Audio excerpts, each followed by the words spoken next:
Pasando a tu etapa como director del mundo, empezaste a conocer lo que era el poder de verdad. Y antes de entrar en este terreno, me gustaría comentar la definición de poder. ¿Qué es para ti el poder? ¿Qué significa el poder? El poder es sobre todo la capacidad de hacer que otros hagan lo que tú quieres. Y es una tentación utilizarlo mal. Yeah. Porque cuando tú tienes poder y la gente hace lo que tú quieres, lo puedes utilizar de manera responsable para que esas personas contribuyan a hacer algo bueno, o lo puedes utilizar de manera negativa, ¿no? El poder es realmente, fíjate que yo como director del mundo mi poder era limitado, pero bueno, no, ahora es menos, pero ser director de un gran periódico en España te daba bastante poder. Para que te hagas una idea, el primer día te llama el rey, te llama el presidente, todo el mundo te quiere conocer, Florentino Pérez te invita al palco, todo el mundo dice lo guay que eres, de repente quieres reservar mesa en el restaurante de moda, no hay mesa, llama a tu secretaria, no, es que es para el director del mundo, entonces sí hay mesa. ¿De dónde viene ese interés de que querían conocerte? ¿Qué es lo que buscaban ellos con conocerte? Que los tratará bien en el periódico, claro. Es que el poder, una de las cosas que quiere es ser intocable. No quiere el poder acepta muy mal la crítica. No le gusta, ¿no? Porque ellos se creen superiores. Yo tengo poder y yo estoy por encima. ¿Qué hace este periodista diciendo que yo hago las cosas mal? ¿Quién te has creído que eres, no? Entonces, por eso decía antes que el trabajo del periodismo es cabrear al poder, incomodar al poder, vigilar al poder. Yeah. Cuando el poder abusa, nosotros lo denunciamos. Sea de izquierdas, de derechas, sea un empresario muy poderoso o no, me da igual. La definición del periodismo es contar la verdad, incluso cuando molesta al poder. Porque si vamos a hacer periodismo solo contra la gente vulnerable o contra aquellos que no tienen ninguna capacidad de cambiar las cosas, sería ridículo, ¿no? Y mi experiencia al frente del diario El Mundo es que el poder no acepta la crítica. Y cuando tú vas a por el poder o criticas al poder, el poder se revuelve y van a por ti. Y yo lo que viví como director del Mundo fue eso. Es decir, yo venía como corresponsal, 20 años fuera de España, había hecho reporterismo, corresponsalías de guerra, había hecho mi trabajo lo mejor que podía y mi intención era hacer lo mismo como director del Mundo. ¿Qué ocurre? Que de repente me empecé a encontrar muchos obstáculos de gente que decía, pero ¿quién se ha creído este? ¿No? Y de hecho el presidente de mi empresa alguna vez me decía, esto no es una corresponsalía. Aquí no podemos hacer periodismo contra quienes nos hacen favores, que es el poder. Porque el poder que hace con un director como yo, pues ganárselo. Y primero lo intentan con premios. Vente a nuestro círculo, vas a tener todos estos beneficios, vamos a meter más publicidad en tu periódico, te vamos a invitar en el avión privado para ir a ver la final de la Champions, cuando necesites cualquier cosa la vas a tener, no te preocupes. Y claro, una vez entras en ese juego, no lo puedes criticar, porque si tú aceptas favores del poder, ¿cómo lo vas a criticar luego? Entonces, en el momento en que yo rechazo esos favores y hago mi trabajo y critico al poder y denuncio la corrupción y denuncio a los empresarios que abusan de su poder, lo que me encuentro es justo lo contrario. ¿Que no quieres los premios? Pues entonces llegan los palos, ¿no? Y ahí es cuando intentan eliminarte, ¿no? Y campañas de desprestigio y tratan de forzar tu despido. Bueno, es como funciona ese juego. Eliminarte de manera literal nunca lo has llegado a sentir, ¿no? De que no quieran acabar contigo. No, o sea, es una eliminación pública. Yo sí he vivido intentos de eliminación pública, de matar tu reputación, de inventarse noticias sobre ti, sobre tu familia.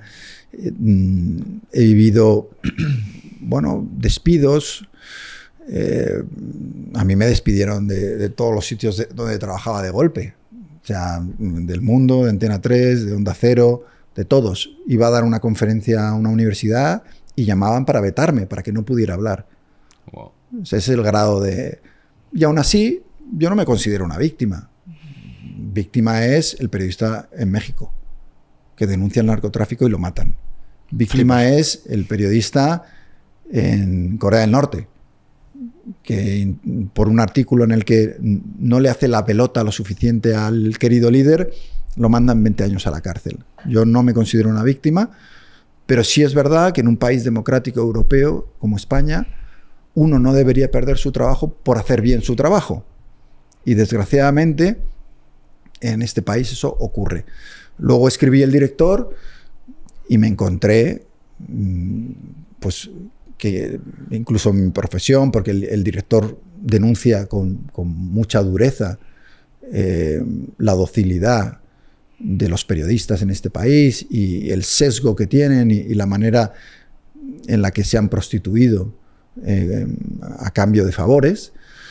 Y eso me creó muchísimos problemas con compañeros que no lo entendieron, que sí, ellos en privado denunciaban lo mismo que yo, pero decían, no lo escribas en un libro porque entonces se nos va a acabar el chollo, ¿no? Y yo les dije, pero es que yo lo he vivido en primera línea como director del Mundo y yo no me puedo llamar a mí mismo periodista si no denuncio lo que he visto. Claro. Es decir, nosotros podemos denunciar al poder político, al poder económico, podemos poner una reseña a parir a un restaurante o decir que un equipo de fútbol juega fatal, pero no podemos decir nada de lo que estamos haciendo mal los periodistas. ¿Por qué? ¿Qué ley hay que nos impide hablar de lo que va mal en nuestro oficio? Y yo rompí con el director una ley del silencio que existía en la prensa en España, donde se hablaba de todo el mundo, pero jamás de la corrupción que había en nuestro oficio. Y desgraciadamente, y a mí me duele decirlo, el periodismo en España está más corrompido que la política. Y fíjate cómo está la política. ¿Es realmente el presidente del gobierno la persona con más poder de España? Pues no, por una sencilla razón, porque el presidente del gobierno está unos años y se marcha.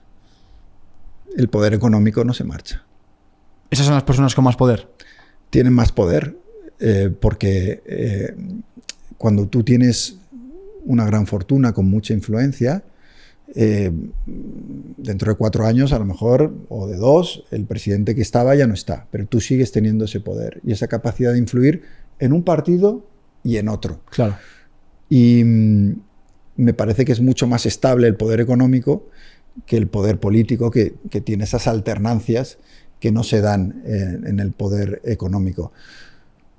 En España hay una centenar quizá, ¿no?, de personas que al final son los que tienen el verdadero poder. Y ahí es una mezcla.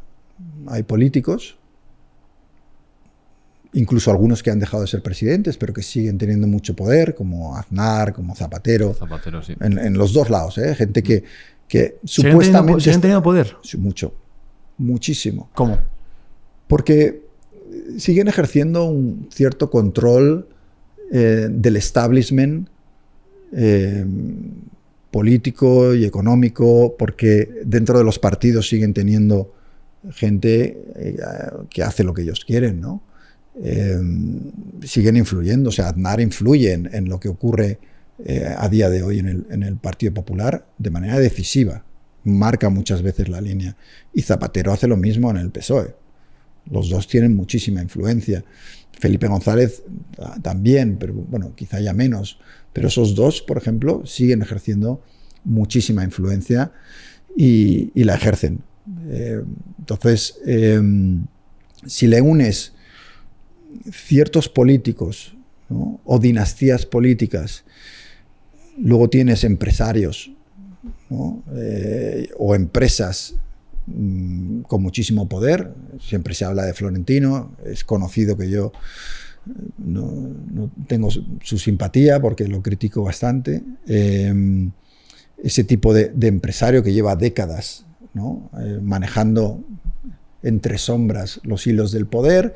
Y luego hay un poder mediático también muy importante, ¿no?, de gente que controla los grandes grupos de comunicación Y yo digo siempre que la gente está un poco confundida, ¿no? En el sentido de que se habla mucho de esos tres poderes, el poder económico, el poder político y el poder mediático, como si fueran tres poderes independientes. Claro. Cuando en realidad son el mismo poder.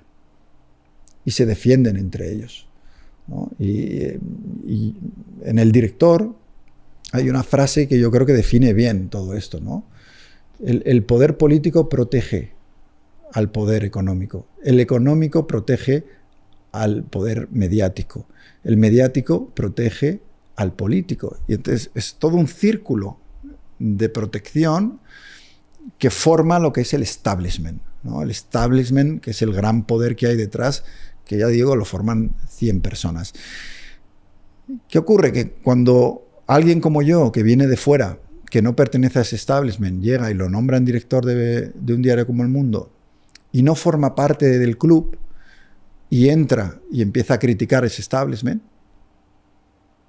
a esos tres poderes que en realidad son uno, ese triunvirato lo ve como una amenaza.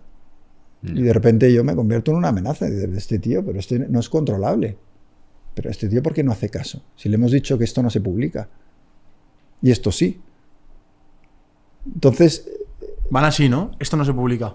Van así, pero van así claramente. En El Director hay ejemplos con nombres y apellidos. De cómo, por ejemplo, el presidente de Telefónica, César Alierta, ya fallecido, no me gusta hablar mal de los muertos, pero la realidad es que era el empresario más poderoso del país en ese momento, y él distribuía una fortuna a los medios de comunicación repartiendo publicidad, promociones, favores y tal. Y cuando yo encuentro, un periodista del Mundo encontró una información que le vinculaba a Rodrigo Rato, es vicepresidente del gobierno que ha pasado años en la cárcel por corrupción, y le vinculaba en un negocio que tenían en Berlín, de un hotel, a mí me llaman directamente y me dicen, ¿tú sabes cuánta publicidad ponemos en El Mundo? Como amenazas, ¿no? Yo no tenía ni idea. Ah, bueno, pero es que si publicas esto la vamos a quitar. Y esto en un momento en el que el periódico está en una grave crisis económica, hasta el punto de que casi no podemos ni pagar los salarios de los empleados. Entonces, claro, te pone en una situación muy difícil.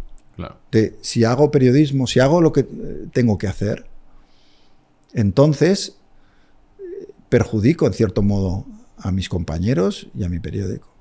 Si acepto el favor, el trueque este de no publico a cambio de que me mantengas los ingresos, también perjudicó al periódico de gente, porque perdemos la credibilidad y la gente no es idiota. La gente al final pues se va a otro sitio. Entonces era una situación muy difícil, encrucijadas morales difíciles de resolver. Y yo tengo un recuerdo ahora ya amable, y luego al escribir El Director y contarlo todo, pues que fue un poco terapia para mí también, el escribir ese libro y contar todo lo que dije, ya, venga, suicidio, inmólate profesionalmente y cuéntalo todo, ¿no? Pero es verdad que el haber llegado a conocer cómo funcionaba de cerca todo eso fue quizá donde no tuve dudas. Igual que tuve dudas en todos esos momentos en los que a lo mejor perjudicaba al periódico o perjudicaba a compañeros que podían ser despedidos si nos quitaban la publicidad, en el caso de escribir El Director, dije, es que el único que va a pagar las consecuencias soy yo. Vuelvo a la situación en la que estaba cuando estaba en la guerra. Si yo cometía un error en la guerra, lo pagaba yo. También mis seres queridos, ¿no? Que pierden a una persona que quieren. Pero ya no tengo el peso de la responsabilidad de que si hago lo correcto voy a perjudicar a toda esta gente. Y yo nunca tuve duda de que El Director, a pesar de que todo el mundo me decía no puedes publicar ese libro, te van a freír a demandas, nunca más te van a dar trabajo. ¿Ha sido así? El Director, han pasado 6 años, va por la edición número 14, sigue siendo un bestseller todos los años. Como decíamos, se va a hacer una película. De las 200 demandas que me amenazaron con ponerme, ¿cuántas creéis que me han puesto? 10. 0. ¿Por qué? porque la verdad no se puede demandar. Porque todo lo que escribí en El Director es verdad. Y yo habría sido feliz de haber ido a un juez y haber defendido cada palabra que puse en el libro. Porque aunque las hay duras y hay denuncias muy graves, la realidad es que todo lo que escribí, y los periodistas lo saben, es verdad. Y había que contarlo. Y ha pasado una cosa muy curiosa con El Director, y es que poco a poco, como todo lo que conté se ha ido confirmando, ahora me paran gente que habían sido críticas con el libro, y esto me ha pasado hace poco en unos premios, y me viene un compañero y me dice, joder, todo lo que escribiste en El Director se ha confirmado. Y digo, ¿no? Gente que decía, es mentira, ¿cómo se atreve? Es un traidor, ¿cómo ha contado estas cosas del periodismo? Eso no es así. Y ahora te dicen, no, tenías razón, porque todo se ha demostrado cierto. Entonces, creo que el libro, con el tiempo, ha ganado credibilidad. Por eso cuando tenía que escoger un nombre para mi canal en YouTube, ¿qué canal le pongo? El Director. Porque claro, creo que esa marca hoy está identificada con cierto grado de valentía para contar la verdad, aunque sea incómoda, aunque te perjudique. Y una de las razones que me llevó a escribirlo, y una de las razones fundamentales de que yo, como director, me atreviera a denunciar los abusos del poder, es que yo había visto a compañeros morir como corresponsales. Y me parecía vergonzoso que mientras esa gente sacrificaba su vida por la verdad, yo, por mantener un puesto, traicionara los principios del periodismo. No estaba dispuesto a hacerlo. ¿Cómo funciona el salario de un periodista? Para entender un poco también estas maneras de comportarse, de alguna vez intentar sacar bulos. ¿Tiene un salario fijo o van variables conforme si sales en la portada o alguna cosa así? Depende mucho de que seas freelance, vayas por libre, vale, o seas de plantilla, ¿no? ¿Cuál es el problema? El problema es que los medios en España están totalmente sesgados. Ya sabemos cuáles son de izquierdas, cuáles son de derechas, y ya sabemos lo que van a publicar. Que esto, ¿no?, se consigue a base de te doy una subvención, te doy un poder. Es una mezcla de subvención, es una mezcla de favores, es una mezcla de se vive mucho mejor en una trinchera ideológica que no estando en medio y siendo independiente. Si tú hoy eres un periodista independiente, te va a ir peor que si claramente dices soy de derechas, soy de izquierdas, me llevan a las tertulias, yo defiendo a estos, ya sé que hay un periódico que va a ser de los míos que me va a dar trabajo. Entonces, el espacio, digamos, intermedio de, oye, yo critico a la derecha y a la izquierda. Yo no tengo problema en denunciar un día la corrupción del PSOE y decir que el PP lo ha hecho mal en esto otro. Eso es una rareza hoy en día. ¿Dirías que hay alguien que lo hace? Muy pocos. O sea, poquísimos. Es casi una figura en extinción. O sea, yo, que lo intenté hacer en el mundo, y creo que fue el último intento, ¿no?, de hacer algo parecido, y salió mal, en el sentido de que incluso con los lectores era difícil de comprender. Porque los lectores compran o ven un medio hoy, en esta sociedad tan polarizada, y quieren leer lo que ya piensan. Claro. No quieren una verdad incómoda y tal, ¿no? Y a mí me decían, a mí me tocó, hablamos de los años 2015, 2016, y me tocó un momento, ahora estamos en un periodo de muchísima corrupción y escándalos que afectan al Partido Socialista. Y a mí me tocó una época en la que los escándalos afectaban al Partido Popular, que era el que gobernaba en ese momento. Gürtel, todos estos casos. Y claro, o sea, cuando yo publicaba noticias que afectaban al Partido Popular, los lectores se cabreaban. Porque decían, pero si son de los nuestros. Y yo decía, míos no son. Yo no soy de ninguno. Yo no me he hecho periodista para trabajar para un partido político. Es que a mí me da igual. Yo lo que quiero es defender el sistema, la limpieza del sistema. Y si para defender la limpieza del sistema hoy tengo que denunciar la corrupción del PP y mañana la del PSOE, o la de Vox, o la de Podemos, me da igual, lo voy a hacer porque ese es el trabajo. del periodista. Nosotros no trabajamos para un partido porque entonces dejamos de ser periodistas y somos propagandistas, relaciones públicas, community man, lo que quieras, pero no periodistas. Entonces, claro, yo siempre le digo a los lectores, ¿no? Digo, si tú sigues un medio de comunicación y todo lo que dice ese medio de comunicación estás de acuerdo con él, no es un medio de comunicación, es un panfleto. Si un periódico o un podcast o una radio, lo que sea, me da igual, no te incomoda alguna vez con lo que dice, no es independiente. Yo en el canal del director, pues claro, hay gente que se cabrea y deja mensajes que a veces no son muy amables, otros sí son. Pero a mí me preocuparía que todos los mensajes que me dejan fueran cojonudo, estoy de acuerdo.